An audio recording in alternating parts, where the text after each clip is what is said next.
भक्तिवेदांत स्वामी इति नामिने।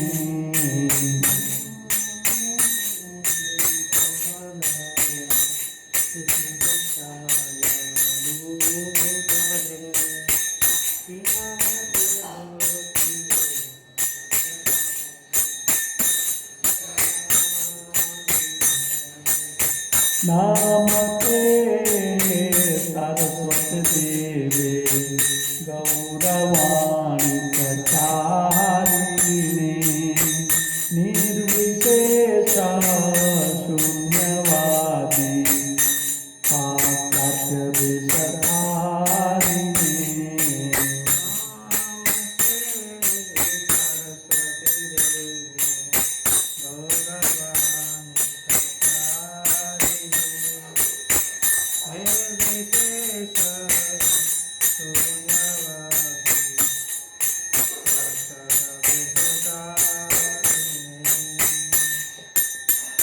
जय श्री कृष्ण चैतन्य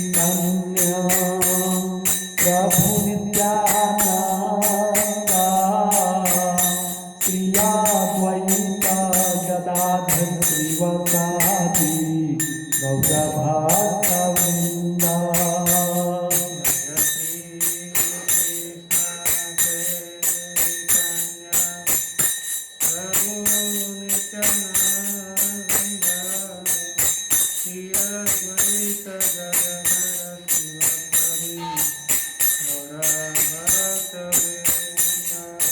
जय श्री कृष्ण चैतन्य प्रभु नित्यानंद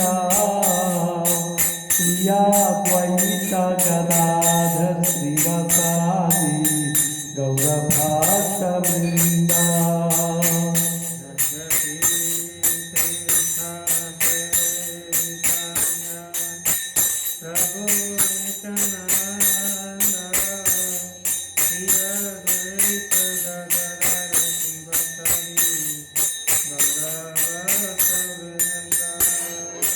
जय श्री कृष्ण चैतन्य प्रभु Nityanand Shri Advaita Gadadhar श्रीवासादि गौरभक्तवृंद।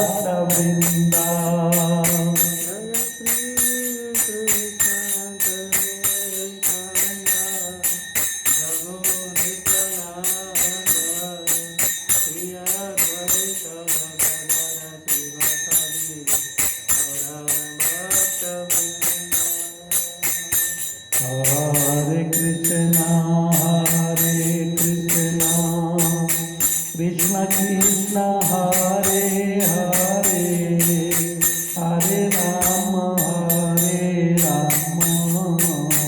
Ram Ram Hare Hare.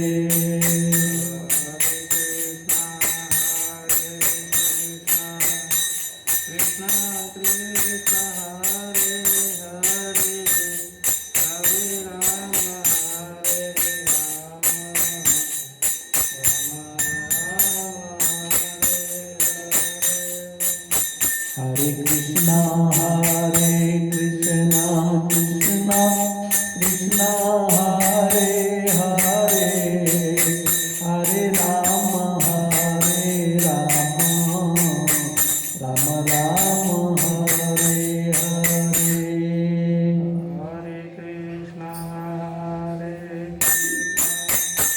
Krishna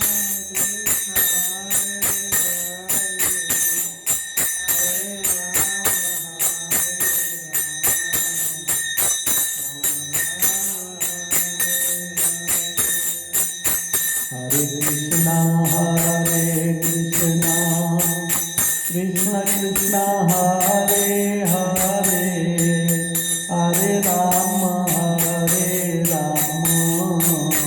Ram Ram Hare Hare.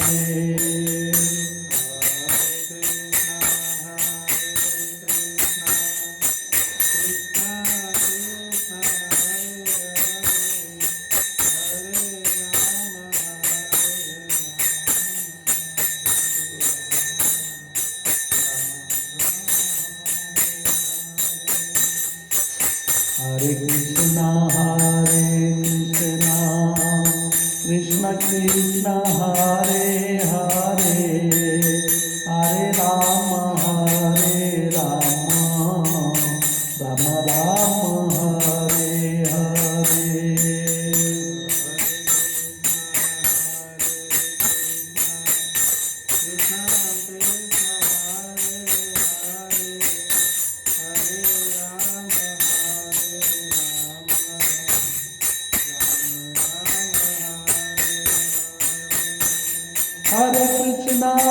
Hare Krishna, Krishna Krishna, Hare Hare, Hare Rama,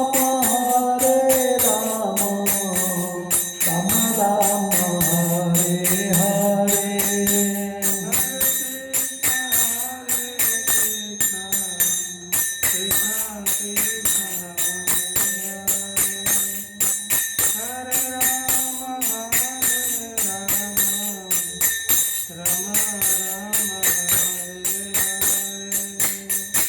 Hare Krishna, Krishna Krishna, Hare Hare, Hare Rama, Rama Rama, Hare Hare. Hare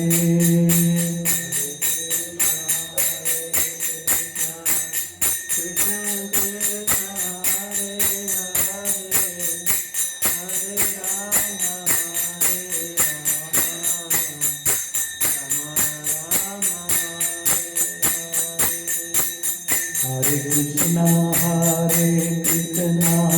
Krishna Krishna, Hare Hare, Hare Rama, Rama Rama, Hare Hare.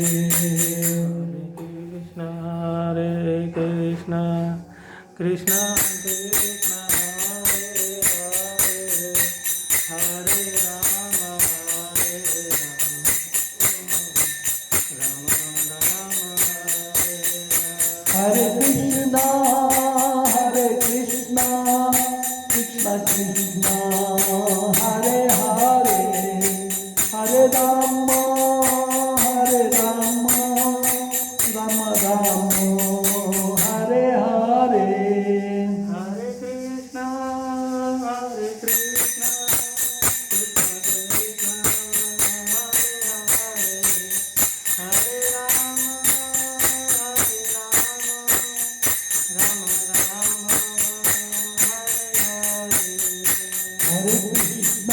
Rama, Hare Krishna, Krishna Krishna, Hare Hare, Hare Rama, Rama Rama, Hare Hare. Hare Krishna, Krishna Krishna,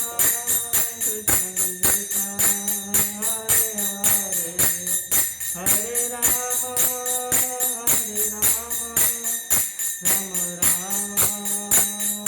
Rama, Hare Hare. Hare Krishna, Krishna Krishna, Hare Hare, Hare Rama, Rama Rama, Hare Hare.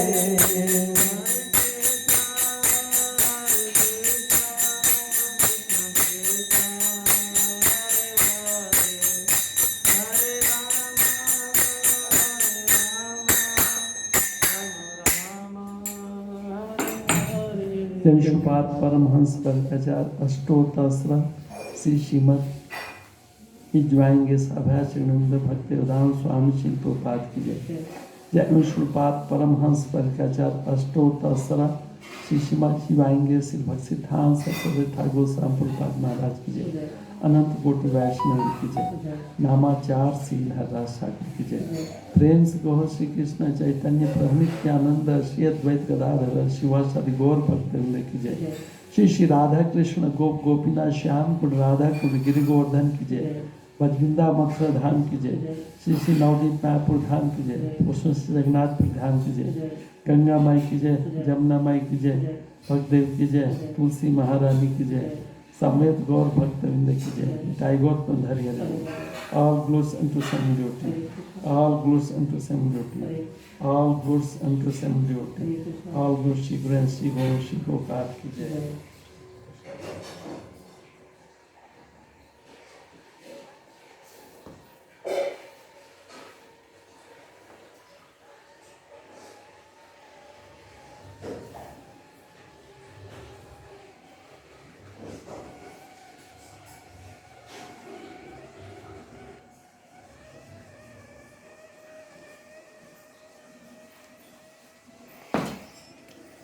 ओम अज्ञानतिमिरान्धस्य ज्ञानाञ्जनशलाकया चक्षुरुन्मिलितं येन तस्मै श्रीगुरुवे नमः।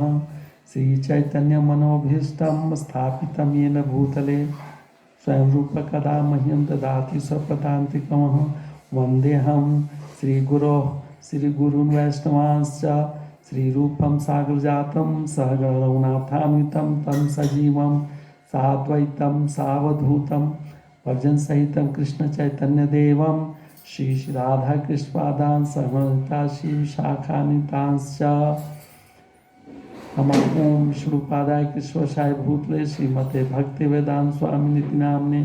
नमस्ते सारस्वते देवे गौरवाणी प्रचारणे निर्विशेष शून्यवादी पाश्चात्य देशतारणे। वाञ्छाकल्पतरुभ्यश्च कृपा सिन्धुभ्येव च पतितानां पावनेभ्यो वैष्णवेभ्यो नमो नमः। श्री कृष्ण चैतन्य प्रभु नित्यानंद श्री अद्वैत गदाधर शिवासादि गौर भक्तविंद। हरे कृष्णा कृष्ण कृष्णा हरे हरे, हरे राम राम राम हरे हरे।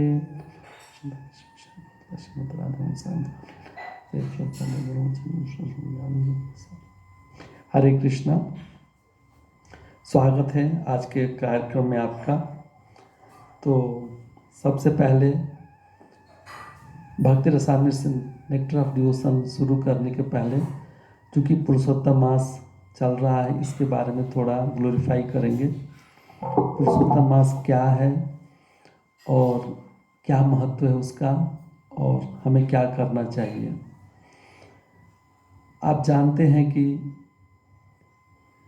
जो वैदिक सिस्टम में, वैदिक गणना में तिथि होती है, तिथि सूर्य और चंद्र के जैसे जैसे नक्षत्र में प्रवेश करते हैं उसके अनुसार होती है।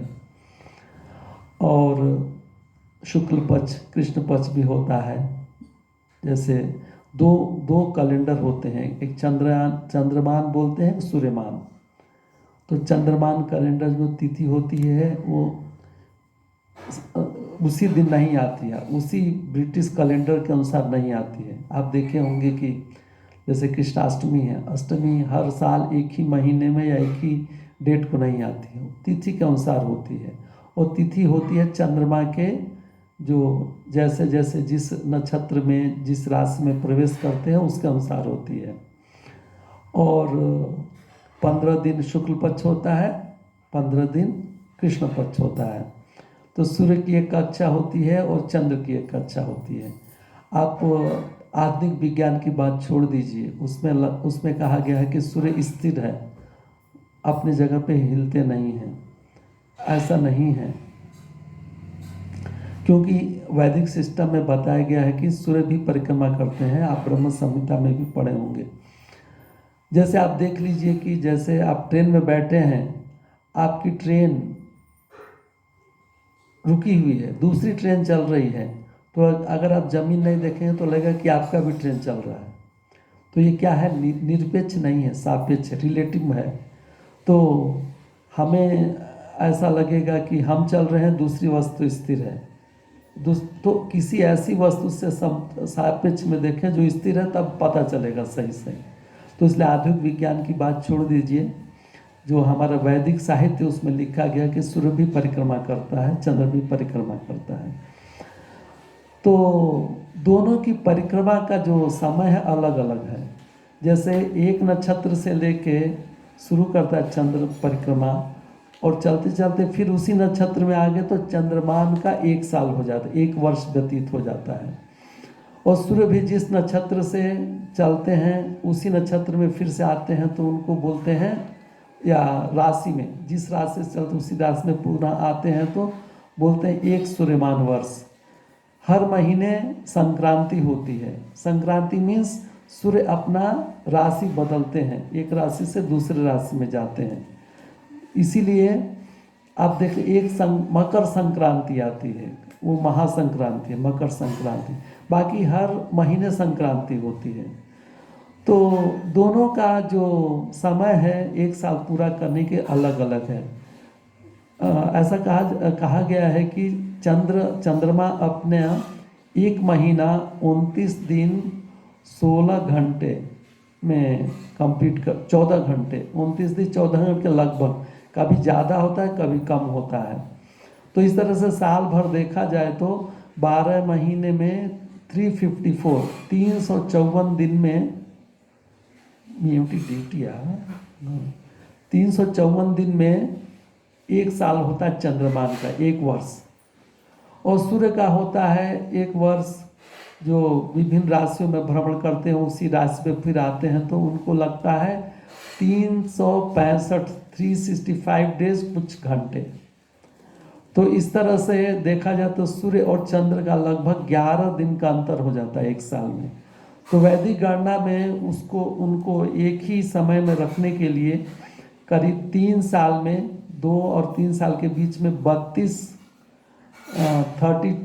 डेज और 16 आवर कुछ घंटे,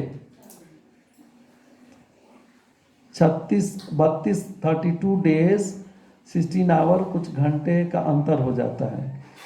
और ये तो उसको क्या बोलते हैं, अधिक मास लोग बोलते हैं, अधिक मास। और चूंकि सूर्य किसी राशि में प्रवेश नहीं, कुछ मुहूर्त नहीं होता, तो लोग मलमास भी बोलते हैं। मल मीन्स गंदा और अधिक मीन्स एक्स्ट्रा, तो इस तरह से बोला जाता है। तो इस महीने में किसी को शुभ मुहूर्त नहीं रहता है, तो इसीलिए कुछ भी कार्य नहीं करते। इसमें पद्म पुराण में एक कथा है कि देखिए, वैदिक गणना के अनुसार, वैदिक साहित्य के अनुसार सभी महीनों के, सभी कुछ के एक अधिष्ठात्री देवी या देवता होते हैं। तो महीनों के भी अधिष्ठात्री देवी हैं, तो सभी महीनों के, तो जो अधिक मास है उसके अधिष्ठात्री देवी हैं, उनको कुछ अच्छा नहीं लगा, क्योंकि हर महीने में शुभ कार्य होते हैं, सब कुछ होते हैं, लेकिन इस महीने को लोग तिरस्कार करते हैं, अधिक मास बोलते हैं या मलमास बोलते हैं, कुछ कार्य नहीं करते हैं शुभ कार्य। तो बहुत दुखी होकर उन्होंने तपस्या की विष्णु भगवान का। तो विष्णु भगवान उन्हें प्रसन्न होकर, क्यों देवी, तो रोने लगी, क्यों देवी, ऐसा पद्म पुराण में वर्णन है, क्यों दुखी हो। तो उन्होंने कहा कि सभी मासों के पुण्य कर्म होते हैं, शुभ मुहूर्त होते हैं, इस मास में कुछ भी नहीं है, लोग कुछ नहीं करते हैं और तिरस्कार करते हैं अधिक मास मलमास बोलकर। तो उन्होंने कहा प्रसन्न हो, सभी शुभ कार्य सब हो, मतलब अच्छा होगा, तुम्हारा सब कुछ अच्छा होगा। तो वो रोती रही, तो बोले ठीक है चलो हम भगवान कृष्ण के पास चलते हैं। तो भगवान विष्णु उनको भगवान कृष्ण के पास लेके गए गोलोक। तो भगवान आगे गए, पीछे से देवी अधिष्ठात्री देवी गई। तो वहाँ जाने पे वहाँ भी रो रहे हैं। तो भगवान ने कहा, कृष्ण भगवान ने कहा कि कौन पीछे रो रही है, ये यहाँ पे तो गोलोक में कुछ चिंता एंग्जाइटी नहीं है, सब शुभ ही शुभ है, यहाँ मत रो। तो रोने लगी और अपनी व्यथा बताई। भगवान विष्णु ने बताया कि ये रो रही है इसकी वजह से। तो भगवान ने कहा कि ऐसा मत सोचो, जो भी पूरे इस महीने को मैं अपनी शक्ति देता हूँ, जो मेरा पोटेंशियल और मेरी शक्ति है, इसी महीने को मैं देता हूँ। और जो भी इस महीने में मेरे से संबंधित तप और भक्ति करेगा, मेरे से संबंधित, तो उसको 16 गुना, दूसरे महीनों से 16 गुना ज़्यादा उसको लाभ मिलेगा। लेकिन भक्तिमय कार्य और तपस्या मुझसे संबंधित होके होना है, तो उसको 16 गुना ज़्यादा मिलेगा, लाभ मिलेगा। इस तरह से फिर भी रोती रही कि हमको सब अधिक मास मलमास कहते हैं। तो भगवान ने कहा कि मैं अपना नाम देता हूँ इस महीने को। तो भगवान ने अपना नाम दिया पुरुषोत्तम। तो पुरुषोत्तम मास कहलाया। और इस कहा जाता है कि जैसे भगवान कृष्ण ने कहा कि इस महीने में जितने भक्तिमय कार्य भगवान से संबंधित, एक्चुअली भक्ति मतलब भगवान से ही होती है, बाकी देश भक्ति, देवता भक्ति ये सब नहीं है। डिवोशन मीन्स भगवान से ही। तो भगवान ने कहा कि मेरे से संबंधित हो कि जो भी कार्य करेगा, तप करेगा, जप करेगा, जो भी पूजा अर्चना, जो भी सुनेगा, श्रवण कीर्तन, वो सब उसका बहुत लाभ होगा उसका स्पिरिचुअल लाइफ में। और जैसा कि जानते हैं इसमें कुछ शुभ कार्य होते नहीं हैं, तो ऋषि मुनियों ने भी इसका व्याख्या अलग से किया। मलमास मीन्स बाकी कर्मकांड नहीं होता है, तो कर्मकांडी लोग बोलते हैं मलमास मीन्स बेकार मास है, गंदा मास। लेकिन वैष्णव ऋषि मुनियों ने कहा कि मलमास मीन्स अपने हृदय को मल निकालने का मास, मल को खत्म कर देना, हृदय में जो मल है, गंदगी है। और अधिक मास मीन्स इसमें भक्ति का अधिक फल मिलता है इस तरह से बाकी लोग कहते हैं अधिक mass means extra month, 12 month, 13 month. तो इस तरह से आप देखते हैं कि पुरुषोत्तम मास किसी भी महीने में पड़ता है, ये नहीं है कि इसी महीने में पड़ेगा। इस समय क्वार महीने के और आधा अश्वनी मास में पड़ा है, कभी आषाढ़ में पड़ता है। जब आषाढ़ में पड़ता है तो जगन्नाथ जी का 9 कलेवर, नया शरीर भगवान को दिए जाते हैं आध्यात्मिक जगन्नाथपुरी में। तो इसीलिए कोई आषाढ़ में ही आना है पुरुषोत्तम मास, तो कभी 12 साल में आता है, कभी 16 साल में, कभी 19 साल में, तो कोई फिक्स नहीं है। और हिरण्यकश्यप ने भी वर मांगा था ब्रह्मा जी से कि मैं 12 महीने ना मरूं, एक ये भी था उसके लिए शर्त थी। तो भगवान इसी महीने आए, नरसिंहदेव भगवान इसी महीने आके उसका उद्धार किया, उनका वध किया हिरण्यकश्यप का। तो ये महीने का बहुत महत्व है। और ऐसा पुराणों में कथा आती है कि आप लोग कई जगह सुने होंगे, आजकल तो यूट्यूब पे सुनते रहते हैं लोग, कि जब पांडव लोग वनवास में थे तो भगवान कृष्ण आए वहाँ पे, तो वो बहुत दुखी सब पांडव थे, क्योंकि उनके ऊपर बहुत ही दुखों का पहाड़ टूटा था। उसके बाद अच्छा गृह में जलाने का प्रयास किया गया, जुआ में हराए, पत्नी का अपमान किया, फिर राज्य छीन लिया, भीम को विष दे दिया, मारने का प्रयास किया। इस तरह से सारी विपत्ति उनके जीवन में आ रही थी। तो भगवान कृष्ण ने बोला अभी मैं दुर्योधन को ख़त्म करता हूँ, उनको देखा नहीं गया उनका दुख।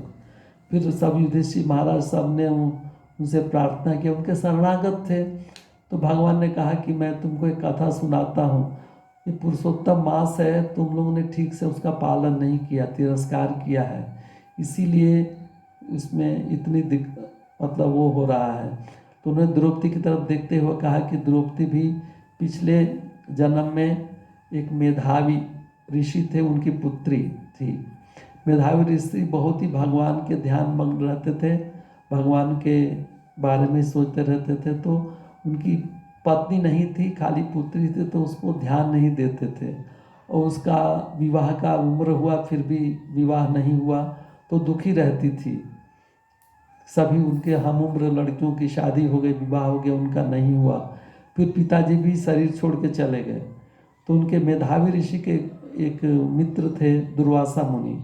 तो दुर्वासा मुनि आए तो देखे ये उनकी पुत्री को, मेधावी ऋषि की पुत्री को, और बहुत दयाद्र हो गए, मर्सीफुल हो गए। और उन्होंने कहा कि हे पुत्री, तुम्हारा जो दुख है वो सब खत्म हो जाएगा, पुरुषोत्तम मास आने वाला है, उस व्रत का पालन करो। लेकिन वो लड़की को विश्वास नहीं था। उसने कहा इसको तो मलमास बोलते हैं, अधिक मास बोलते हैं, इसको करने से क्या होगा। मतलब दुर्वासा मुनि के जो वाक्यों पर उसे श्रद्धा नहीं थी। तो दुर्वासा मुनि तो अभी क्रोध के लिए बहुत प्रसिद्ध हैं, वो शिव जी के विस्तार हैं। हमेशा या तो क्रोध करके श्राप देते हैं, नहीं तो खुश होकर वरदान भी देते हैं। लेकिन उनको क्रोध बहुत आया, लेकिन अपने संबंध के कारण मेधावी ऋषि से उन्होंने कहा पुत्री, मैं अपना क्रोध तुम्हारे ऊपर नहीं प्रकट कर रहा हूँ, और तुम्हें श्राप नहीं दे रहा हूँ, लेकिन चूंकि तूने पुरुषोत्तम मास की अवहेलना किया है, इसलिए तुम सभी शुभ चीज़ों से वंचित हो जाओगी, सभी ऐश्वर्य से विहीन हो जाओगी। इस तरह से जब कहा और चले गए तो रोने लगी। उसका सौंदर्य जाता रहा, उसका सब कुछ जाता रहा। तो उसने शिव जी की तपस्या की 9,000 साल, 9,000 ईयर तपस्या करने के बाद शिव जी प्रसन्न हुए। तो शिव जी प्रसन्न हुए तो उसने कहा कि मुझे पति चाहिए। इतना उत्साहित हो गए कि 5 बार बोल दी, मुझे पति चाहिए, पति चाहिए, पति चाहिए, पति चाहिए। तो भगवान शिव जी ने कहा तथास्तु, तब वो तुम्हें 5 पति प्राप्त होंगे। तो बहुत दुखी हो गया, अरे नहीं नहीं, मैं उत्साहित तो होके बोल दी। तो शिव जी ने कहा नहीं, अब तो ये मेरा वर वृथा नहीं जाएगा, इसको वापस नहीं ले सकता हूँ, लेकिन यही कर सकता हूँ कि इस जन्म में नहीं, अगले जन्म में। तो वही मेधावी ऋषि की पुत्री दुहिता द्रुपद पुत्री द्रौपदी के रूप में उत्पन्न हुई यज्ञ कुंड से धृष्टद्युम्न के साथ, आप जानते ही हैं। फिर भगवान कृष्ण ने कहा कि आने वाला पुरुषोत्तम मास है पांडव, आप लोग उसका पालन करो।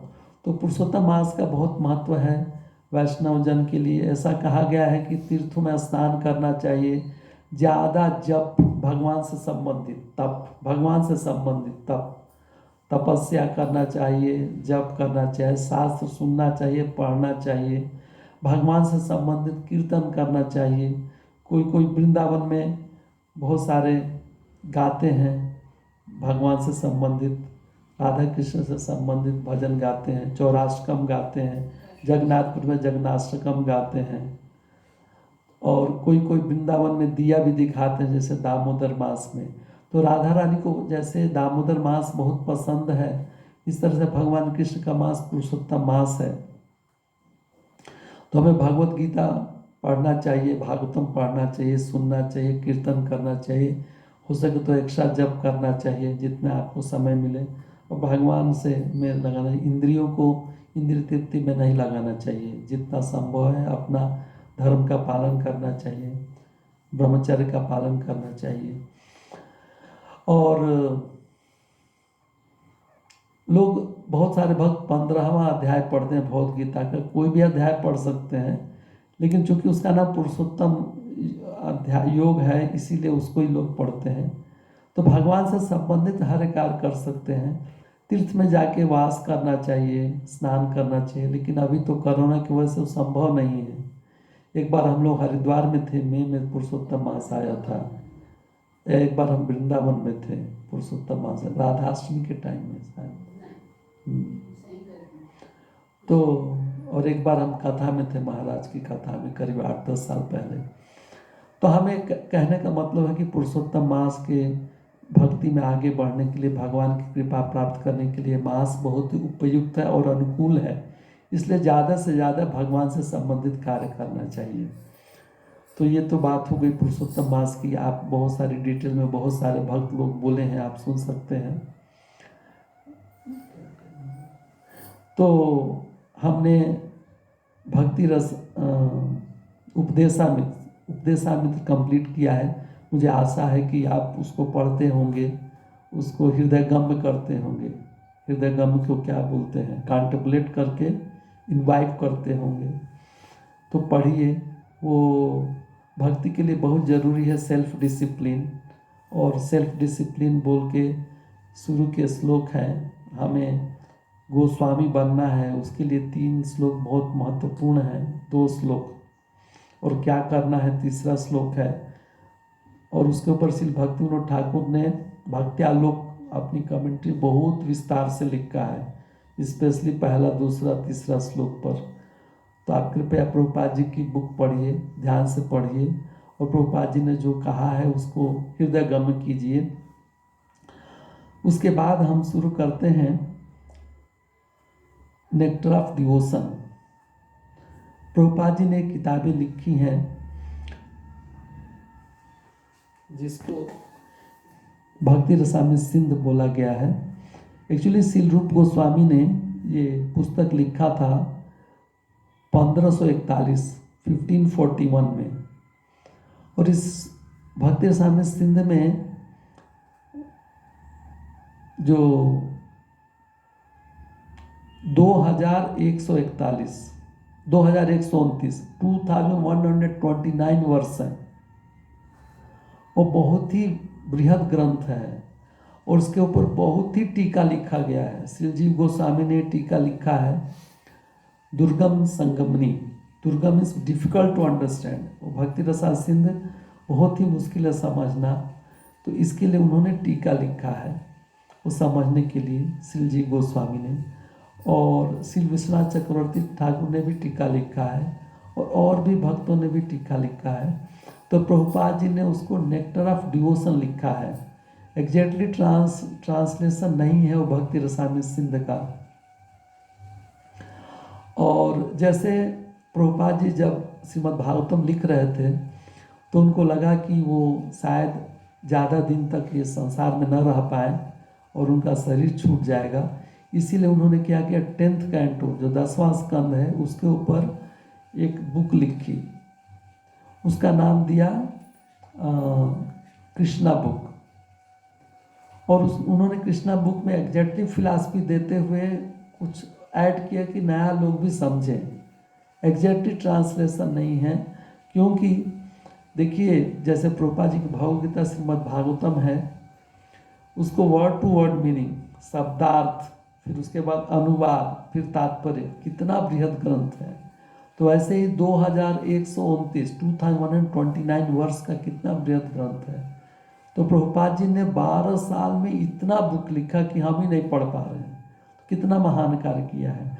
तो प्रभुपाद जी ने इसको लिखा है भक्ति रसामृत सिंध को, नाम दिया नेक्टर ऑफ डिवोशन, और इसको बोला समरी स्टडी, संक्षिप्त में इसका ज्ञान दिया और हमें समझने लायक ही दिया।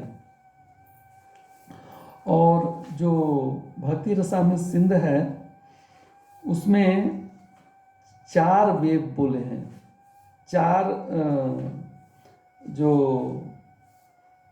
आप अगर सुने होंगे और पढ़े होंगे तो समझ जाएंगे, जब प्रभुपाद जी की बुक पढ़े होंगे तो इसमें कई भाग हैं।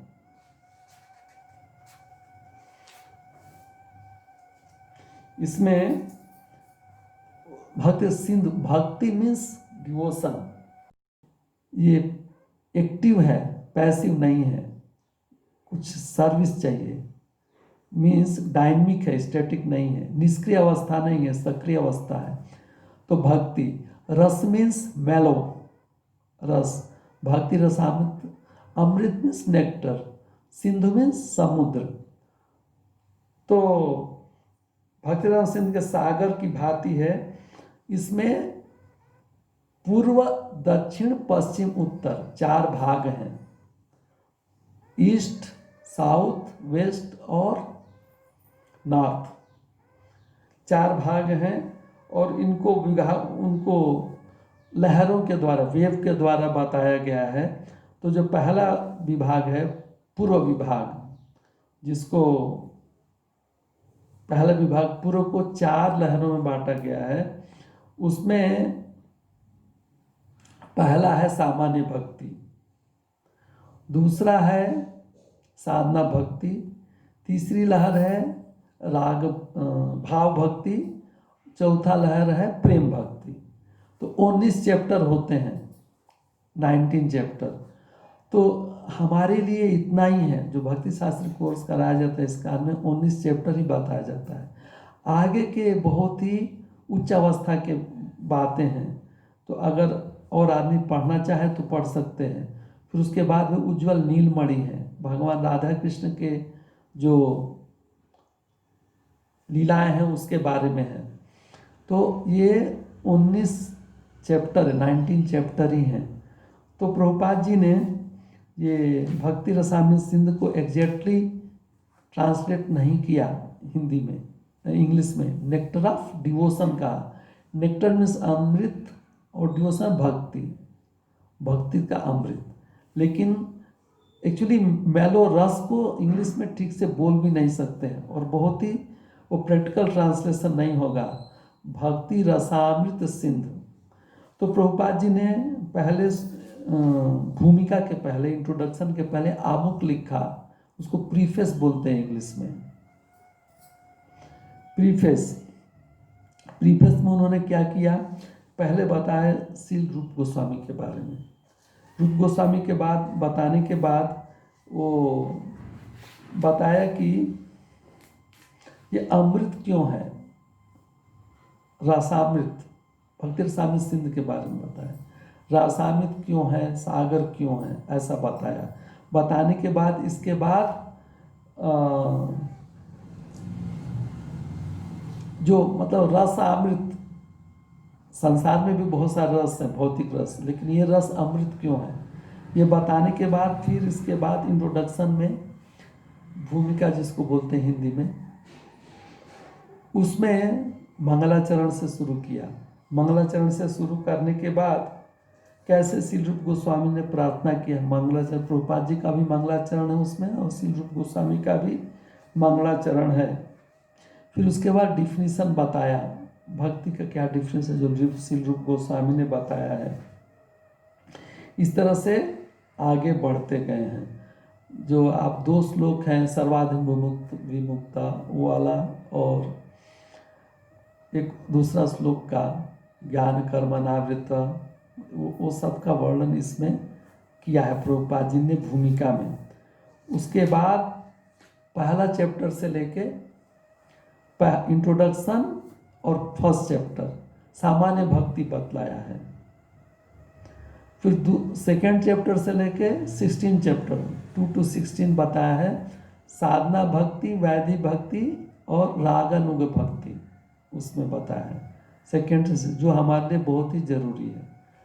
फिर 16 हो गया, 17-18 चैप्टर में भाव भक्ति बताया है और 19 चैप्टर में प्रेम भक्ति बताया है। इतना ही हमारा सिलेबस है, क्योंकि भक्ति रसामृत सिंध बहुत बड़ा ग्रंथ है और वो उनके लिए उपयुक्त है जो भक्ति में आ गए हैं और दृढ़ रहना चाहते हैं, बहुत ही दृढ़ रहना चाहते हैं और उनको रुचि है, टेस्ट है समझने के लिए।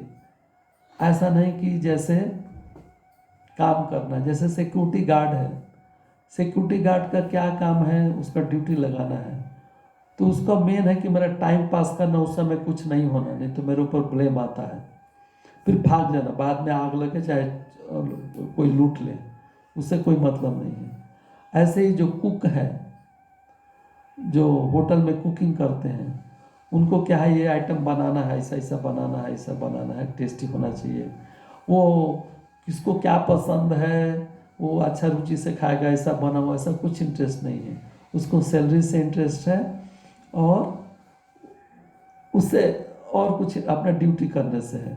लेकिन घर में जो आपकी माँ या पत्नी बनाएंगी उसमें आपके रुचि के अनुसार बनाएंगे, उनको रुचि रहेगा। ऐसे ही अगर आपका घर है तो आप सिक्योरिटी करेंगे, रात को सोएंगे तो तुरंत जाग जाएंगे, नींद खराब कर लेंगे, लेकिन घर को सुरक्षित रखेंगे।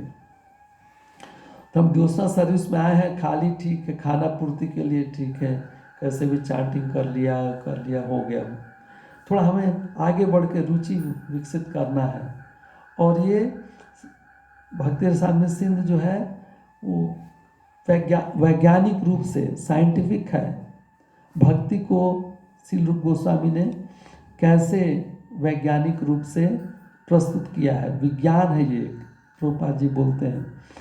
तो आप तो जानते ही होंगे, पहले प्रभुपाद जी ने आमुख में लिखा है कि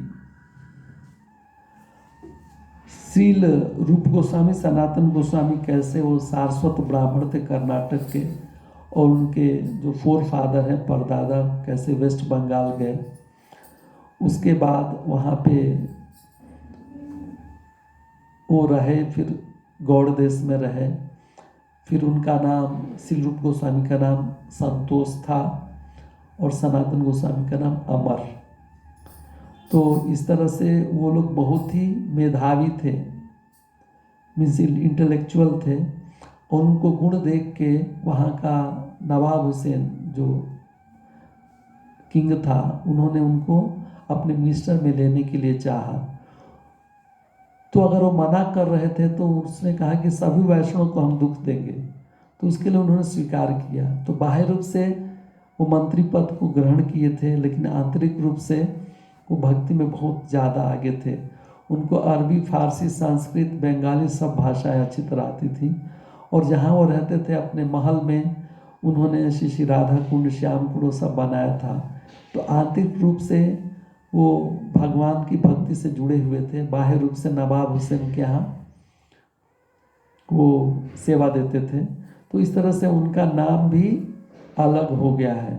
श्री रूप गोस्वामी का नाम दबीर खास और सनातन गोस्वामी का नाम साकर मल्लिक रख दिया उसने।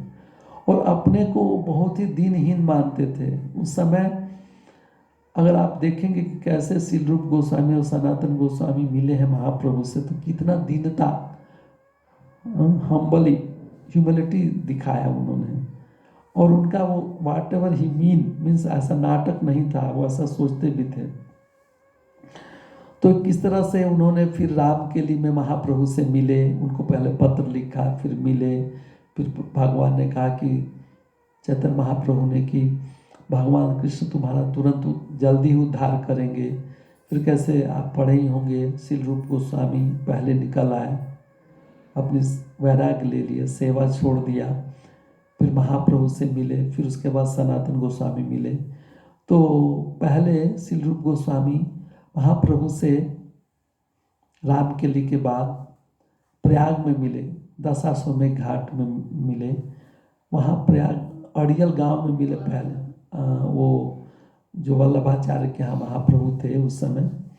उसके बाद उन्होंने भगवान चैतन्य महाप्रभु ने श्री रूप गोस्वामी को 10 दिन शिक्षा दिया दशाश्वमेध घाट पर, और शिक्षा दिया और उनको अपना शक्ति संचारित किया।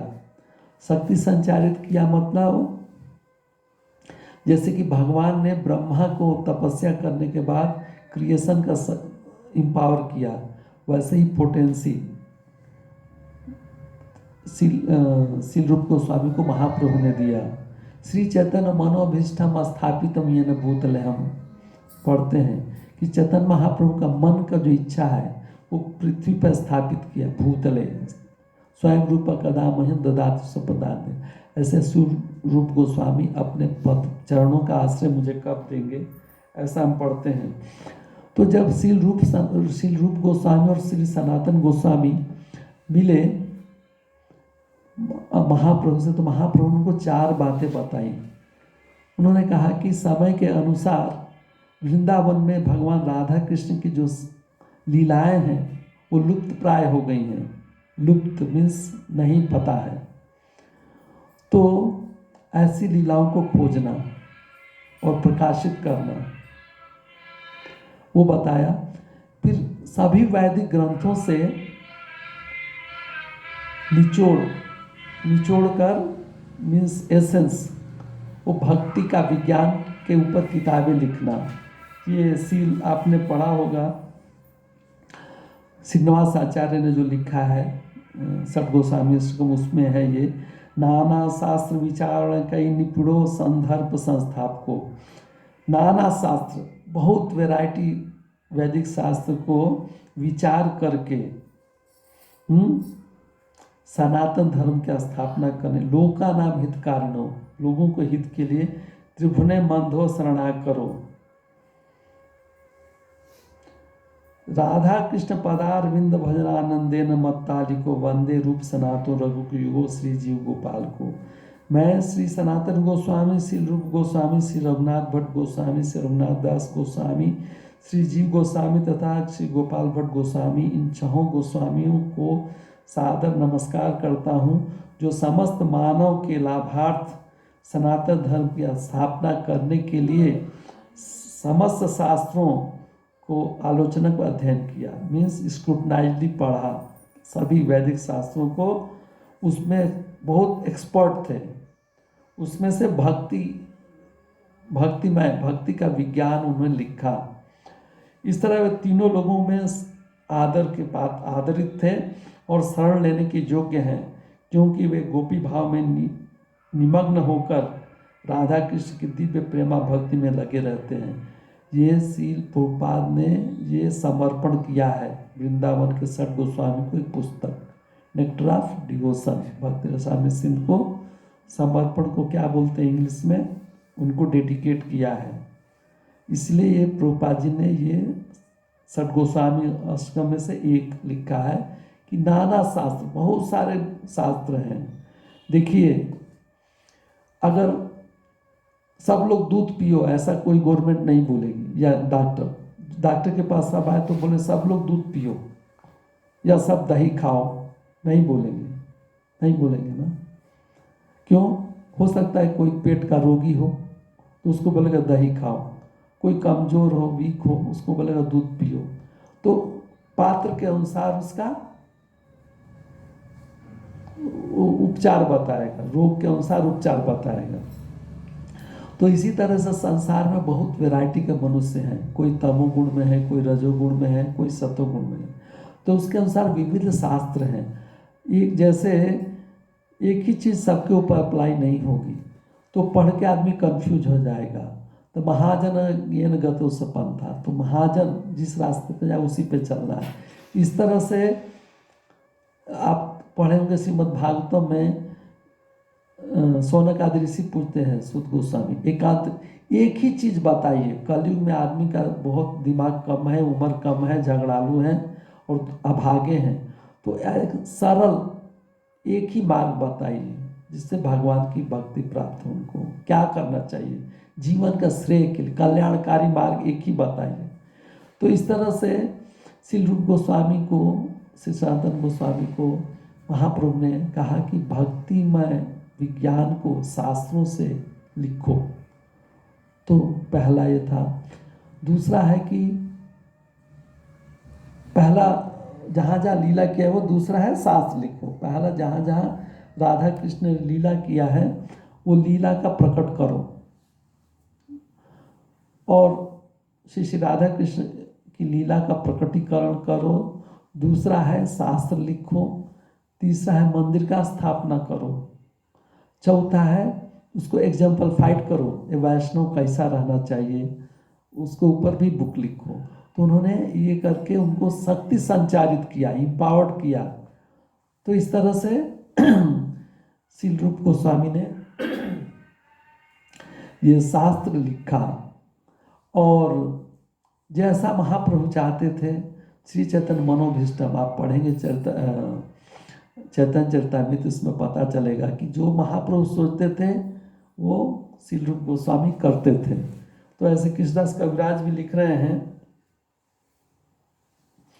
कि कौन है वो वाला दीजिए,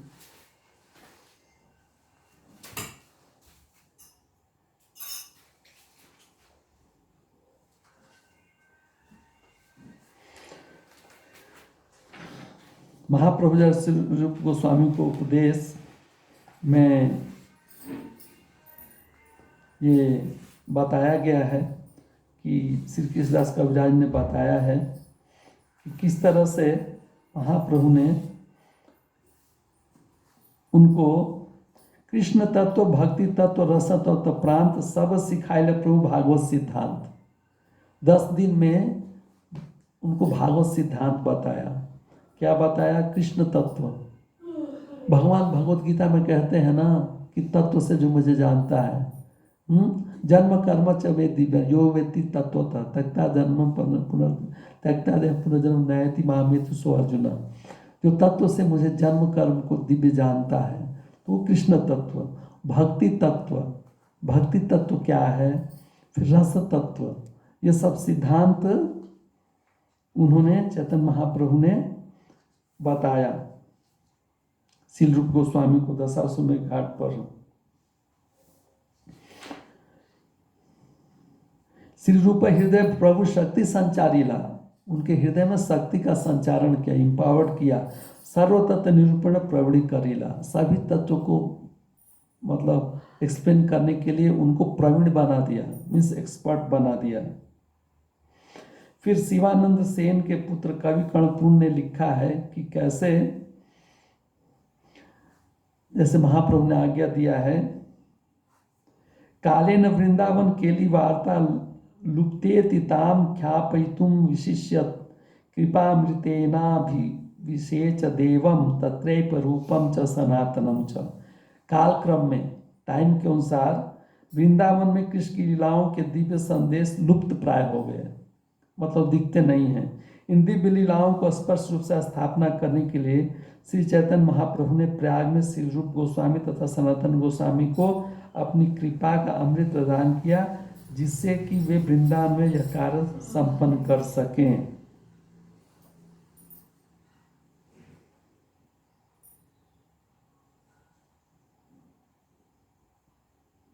इस तरह से आगे लिखा गया कि किस तरह से इम्पावर्ड किया। तो अभी देखिए, महाप्रभु समझ गए कि कलयुग बढ़ेगा तो ये सब चीज़ें और ख़त्म हो जाएंगी, तो कौन बताएगा? भगवान ही बताएंगे। तो भगवान ने श्री राधा कुंड का प्रकट किया पहले, और उनके द्वारा पूरा कराया, उनके हृदय में प्रवेश करके, श्री रूप गोस्वामी के हृदय में प्रवेश करके पूरा उनको इम्पावर्ड किया, जिससे कि उन्होंने ग्रंथ लिखा। और हम इतने अभागे हैं कि वो ग्रंथ हम पढ़ के समझ नहीं सकते हैं। तो प्रभुपाद जी ने ऊपर से हमारे ऊपर और कृपा की, भगवान ने प्रभुपाद जी के द्वारा हमारे ऊपर कृपा किया और ये ग्रंथ हमें दिया, जिससे कि हम कैसे साइंटिफिकली समझे भक्ति क्या है। ये खाली इमोशनल नहीं है, बल्कि कैसे हम समझें ये बताया। और देखिए, चैतन्य महाप्रभु ने कहा कि ये भक्ति तो एक सागर है, बहुत बड़ा सागर है, उसका वर्णन कर पाना बहुत मुश्किल है, लेकिन मैं उसमें से एक बूंद का तुमको वर्णन करूंगा। भक्ति रसामृत सिंध है, भक्ति एक बहुत बड़ा सागर है और उसको प्रकट पूरा बताना बोले तो मुश्किल है। तो इसीलिए मैं उसमें से एक बूंद का वर्णन करूंगा। तो एक बूंद का वर्णन इतना ज़्यादा है कि हमें समझ में नहीं आता है। हाँ, तो कितना ज़्यादा होगा। तो इस तरह से श्री रूप गोस्वामी ने को चैतन्य महाप्रभु ने एम्पावर्ड किया, श्री सनातन गोस्वामी को एम्पावर्ड किया और उन्होंने ये सब कार्य किया, चैतन्य महाप्रभु का कार्य किया, बहुत ही वैरागी भाव से रह के। जबकि उस समय ये भोजपत्र पे लिखते थे, इंक से लिखते थे, लकड़ी का कलम से, उनके पास कुछ भी नहीं था, एक कंथा और एक कॉपिन और एक कमंडल, बस इतना ही था। एक पेड़ के नीचे रहते थे, नेक्स्ट डे दूसरे पेड़ के नीचे रहते थे, कभी कभी 2 घंटा से 1.5 घंटा सोते थे, नहीं तो नहीं सोते थे। और महाप्रभु ने जो आज्ञा दिया वो पूरा किया उन्होंने। और महाप्रभु की कृपा से, श्री रूप सनातन की कृपा से, सठ गोस्वामी की कृपा से, प्रभुपाद की कृपा से हमारे हाथ में ये पुस्तकें आई, जिससे कि हम आगे भक्ति में बढ़ सकें। तो प्रभुपाद जी लिखते हैं कि जो लोग कृष्ण भावनामृत आंदोलन में लगे हुए हैं, कृष्णा कॉन्शियस मूवमेंट में जो जुड़े हुए हैं, ये महान ग्रंथ का लाभ उठाकर कृष्णा कॉन्शियस में फिक्स होना है। ऐसा खाली फॉर्मेलिटी नहीं करना है, फिक्स होना है। फिर प्रभुपाद जी ने कहा कि भक्ति का जो डिफिनीशन है वो डिवोशन नहीं है, डिवोशनल सर्विस है। भक्ति में कुछ सेवा है, ये निष्क्रिय अवस्था नहीं है, सक्रिय अवस्था है, डायनेमिक है, स्टैटिक नहीं है। तो इसलिए सेवा, और वो सेवा भाव आत्मा में गुण है। वो सेवा का जो भाव है, आप कई बार पढ़े होंगे कि सब में है। वो सेवा करता है आदमी, अगर स्वेच्छा से सेवा करता है, जैसे संसार में ये है, मैं परिवार का सेवा करता, पति बोलता है पत्नी की सेवा करता, पति बोलती है पत्नी की सेवा करता हूँ, देश सेवा करता हूँ, समाज सेवा करता हूँ, कुत्ते बिल्ली की सेवा करता हूँ। बिना सेवा के रह नहीं सकते हैं। लेकिन वो सेवा क्या है, वो क्यों सेवा करते हैं, उसमें रस मिलता है, वो भौतिक रस ही समझिए। जैसे एक गृहस्थ अपना पति, अपना परिवार का सेवा करने में रस मिलता है उसको, ऐसे ही जो आगे जाके देश की सेवा करेगा उसको रस मिलता है, तभी तो करेगा, नहीं तो क्या करे। उसको बोलते हैं मेलो, रस। तो इस तरह से सेवा करते करते करते, लेकिन वो कैसा रहता है, वो भोग त्याग का भावना रहता है। जैसे मान लीजिए किसी किसी का सेवा करते उब जाते हैं, फिर जैसे मान लीजिए खाना ही है, आपको बहुत ही जो स्वादिष्ट भोजन दिया गया है, तो उसको क्या भोग करते हैं, भोग करते करते सुबह दिया उसको, दोपहर को दिया, शाम को दिया, तो नहीं हटाओ, त्याग। क्योंकि लिमिटेड है, सीमित है, भोग करते हैं, त्याग करते हैं। पति पत्नी भी साथ साथ घूम रहे हैं ज़्यादा, तो फिर थोड़ी देर मुझे आराम करने दो, जाओ वो कमरे में जाओ। ऐसा बोलते हैं ना, लड़का से खेल रहे हैं तो माँ के पास जाओ बोलते हैं, है ना। तो थोड़ा हम भोग करते हैं, त्याग करते हैं, तो ये क्षणिक है। ये माया के प्रभाव से भौतिक चीज़ें परमानेंट नहीं हैं। जैसे कोई व्यापारी व्यापार करता है तो जाके कहीं एंजॉय करता है, फिर उसके बाद तुरंत आ जाता है, फिर से अपना व्यापार में लगता है। तो इंद्रिय तृप्ति दीर्घ काल तक नहीं चलती, इसको चपल सुख कहते हैं। बजहु रे मन श्री नंदन नंदन अभ्याचरण विंदरे, दुर्लभ मानव सत्संग चरहु रे भव सिंदरे, ये धन यौवन पुत्र परिजन ताके की आछे पड़ते, कमल जल जीवन शीत आत वात वर्षण ये दिन जामन जागिरे, विफल सेवन कृपण दुर चपल सुख लव लागिले। चपल सुख मीन्स फ्लिकरिंग, वो परमानेंट नहीं है, कोई भी चीज़ परमानेंट नहीं है, और हम परमानेंट चाहते हैं, ऐसा है ना। तो थोड़ी थोड़ी जो कुछ खाना खाए हैं, बहुत दिन पहले खाया था, फिर बनाओ, और बना के 3 टाइम दे दिया तो क्या है, और कुछ नहीं है क्या घर में। तो ये सब देखिए, आप अपना अनुभव कर सकते हैं। भक्ति ऐसा साइंटिफिक है कि अनुभव कर सकते हैं। और अगर मान लीजिए इसमें रस जो मिल रहा है वो है भी तो काल, जो काल है उसमें बाधा है, या तो हमारा शरीर नहीं रहेगा या शरीर की शक्ति नहीं रहेगी, रोग व्याप्त हो जाएंगे। तो इस तरह से हम भोग त्याग पेंडुलम जैसा घूमते रहते हैं, हमारा जीवन खत्म हो जाता है। लेकिन ऐसा एक है रस जो खत्म नहीं होता, उत्तरोत्तर बढ़ता रहता है, वो भगवान का भक्ति का रस है। उसको श्री प्रभुपाद लिख रहे हैं,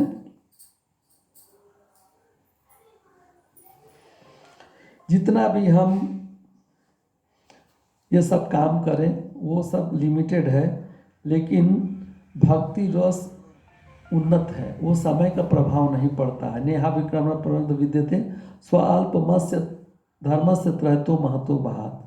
उसमें थोड़ी सी भी प्रगति करने से बहुत बड़े भय से रक्षा हो जाती, भगवान ने कहा है। और क्या रक्षा होती है, एटलीस्ट मनुष्य जीवन मिलेगा। देव नेत्रेण, भगवान बोलते कि देव नेत्रेण,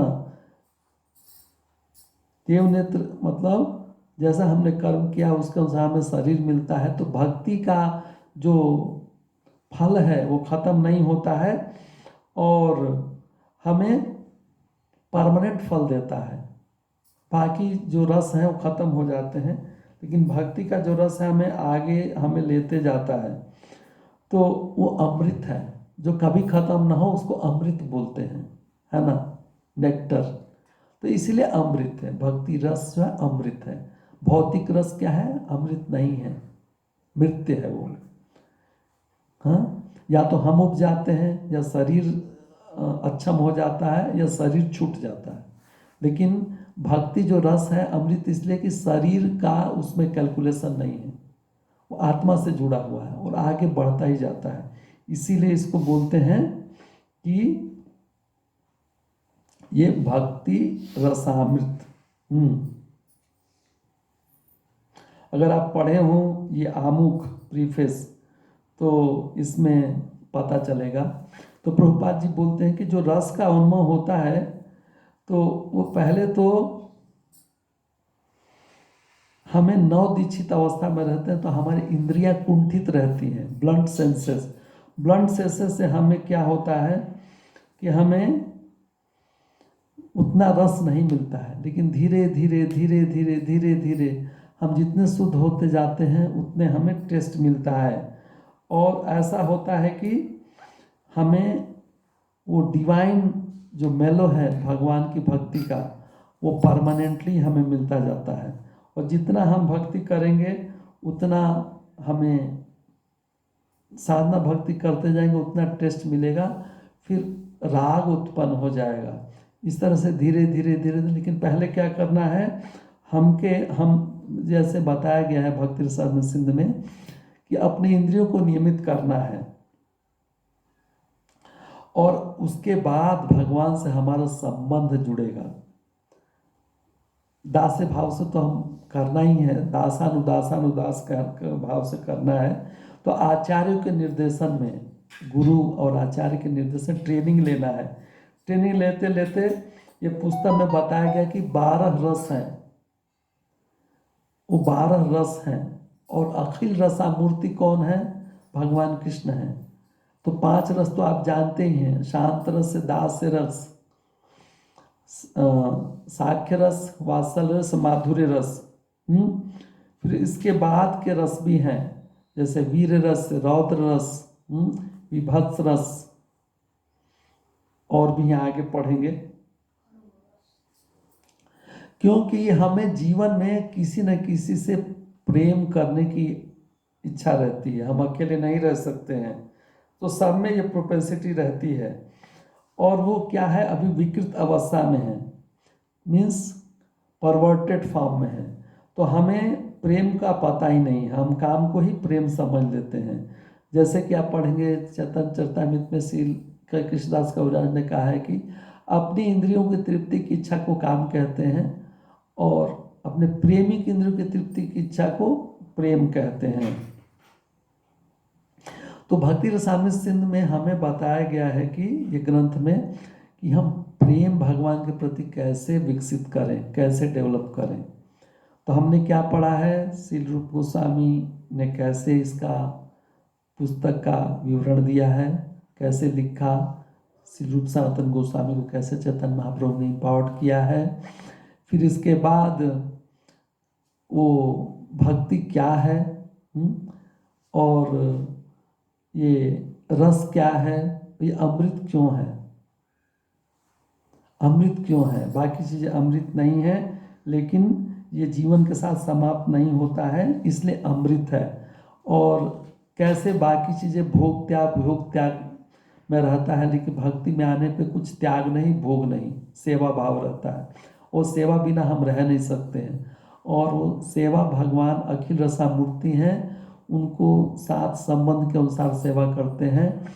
और कैसे नव दीक्षित न्यूफाइड स्टेट में कैसे हम साधना भक्ति आचार्यों के गुरु के निर्देशन में करना है, और धीरे धीरे धीरे धीरे रागानुग भक्ति कर रहा है और भगवान के प्रति प्रेम विकसित करना है, वो उसमें बताया गया है बुक में। क्योंकि प्रेम भी है तो जैसे अपने हमें कुछ ना कुछ इमोशन, जैसे लड़का बचपन में रोता है, खूब रोता है तो माँ खिलाती है पिलाती है तो चुप हो जाता है, सेवा कराता है। थोड़ी देर बाद उसको जब बुद्धि होती लगता है कि मुझे माँ बाप का सेवा करना चाहिए, तो माँ बाप का सेवा करता है। थोड़ी देर बाद शादी हो जाती है तो पुत्र पत्नी सबकी सेवा करता है। थोड़ा और हो तो समाज की सेवा करता है, मानवता की सेवा करता है, देश की सेवा करता है। लेकिन तुष्ट नहीं होता है, कहीं भी तुष्ट नहीं होता है, क्योंकि जो उसको आश्रय है प्रेम का वो सही नहीं है। प्रेम का जो आश्रय है वो सही नहीं है, फ्लिकरिंग है, इसलिए वो तुष्ट नहीं होता है। तो हमें प्रेम करने की प्रवृत्ति है, लेकिन किससे प्रेम किया जाए वो पता नहीं है। तो इसमें हमको बताया जाएगा कि किस तरह से भगवान से सरल और सहज से प्रेम करने से सबसे प्रेम हो जाएगा। एक बार भगवान से प्रेम करें तो सबसे प्रेम हो जाएगा। जैसे कि आप खाना पेट में डालें तो पूरे शरीर को प्राप्त, प्रभुपाद जी लिखते हैं। किसी पेड़ में अगर आप पानी डालें जड़ में तो सभी पेड़ के अवयव तुष्ट हो जाएंगे। उनको शक्ति मिलेगी। तो अलग अलग से भोजन पहुंचाने की जरूरत नहीं। इसी तरह से भगवान कृष्ण से हमें सेवा करने से, प्रेम करने से सबकी सेवा, सबका प्रेम हो जाएगा। हमें भक्ति रसामृत सिंधु में ये शिक्षा मिलता है कि कैसे एक स्विच दबाए तो पूरा लाइट हो जाए। इस तरह से इसमें हमें बताया गया है। इसमें कहा गया है कि प्रभुपाद जी ने लिखा है कि ये पूरा साइंस में बहुत एडवांस है। अभी समाज जो देखा जाए तो साइंस में बहुत एडवांस है, बहुत रिच कंट्री है, बहुत सारे इंद्रिय तृप्ति की सुविधाएं हैं। लेकिन भक्ति रसामृत सिंधु इसको रिजेक्ट नहीं करता है, लेकिन एक युक्ति बताता है, आर्ट, कैसे सांसारिक चीज़ों की भगवान की सेवा में यूज़ करना है। रिजेक्ट नहीं करता है। और कैसे हमें भगवान से प्रेम करने का आर्ट सिखाता है, कला सिखाता है। इस तरह से इसमें भक्तामृत सिंधु में ये सब चीज़ें बताई गई हैं कि श्री रूप गोस्वामी को महाप्रभु ने कैसे इम्पोर्ट किया, भक्ति रस क्या है, अमृत क्यों है, और उसको कैसे धीरे धीरे भगवान के प्रति प्रेम को जागृत किया जाए। और इस तरह से जैसे सूर्य को हम देखते हैं तो अपने को ही देखते हैं, इस तरह से भगवान के प्रति हम संबंध विकसित करेंगे तो अपने को भी समझेंगे, जो अपने को हम खो चुके हैं। इस तरह से प्रभुपाद जी ने इस चैप्टर में, जो चैप्टर में नहीं, प्रीफेस में, आमुख में बताया कि जो अभी वर्णन किया मैंने श्री रूप गोस्वामी के बारे में, महाप्रभु ने कैसे इम्पावर्ड किया, फिर भक्ति रस क्या है और सिंध क्या है, और कैसे इसको भगवान ही हमारे प्रेम की वस्तु हैं, कैसे सांसारिक की चीज़ें चपल सुख हैं और हम सेटिस्फाई हमें नहीं करेंगे, संतुष्ट नहीं करेंगी। भगवान से ही हम संबंध स्थापित करके, प्रेम स्थापित करके संतुष्ट हो सकते हैं। वो संबंध कैसे स्थापित करना है उसको वैज्ञानिक रीति से पुस्तक में बताया गया है। और हमने इसके पहले किया था, डिस्कस की। उसमें 19 चैप्टर ही हैं। 19 चैप्टर में सामान्य भक्ति, साधना भक्ति, साधना भक्ति में वैदिक भक्ति, रागानुभक्ति, फिर इसके बाद भाव भक्ति, प्रेम भक्ति, 19 चैप्टर ही पढ़ेंगे। तो अभी यहाँ पे हम, अभी इंट्रोडक्शन नहीं शुरू हुआ है वो समय हो गया है। तो कैसे श्री रूप गोस्वामी ने और श्री प्रभुपाद ने मंगलाचरण किया है, मंगलाचरण के बाद क्या क्या बोला है, अगले हफ्ते देखेंगे। आज एकादशी का दिन है, तो आप सभी लोग उपवास होंगे, तो पुरुषोत्तम मास है, कृपया ज़्यादा से ज़्यादा जप करें, श्रवण करें, पढ़ें। और भक्ति रसामृत सिंधु जो आमुख है, प्रीफेस है, वो भी पढ़िए, तो आप जो सुने हैं वो फिर से याद हो जाएगा। प्रभुपाद जी ने जो बोला है वही बताया गया है। तो अगले हफ्ते से इंट्रोडक्शन शुरू करेंगे। बहुत बहुत धन्यवाद। हरे कृष्ण।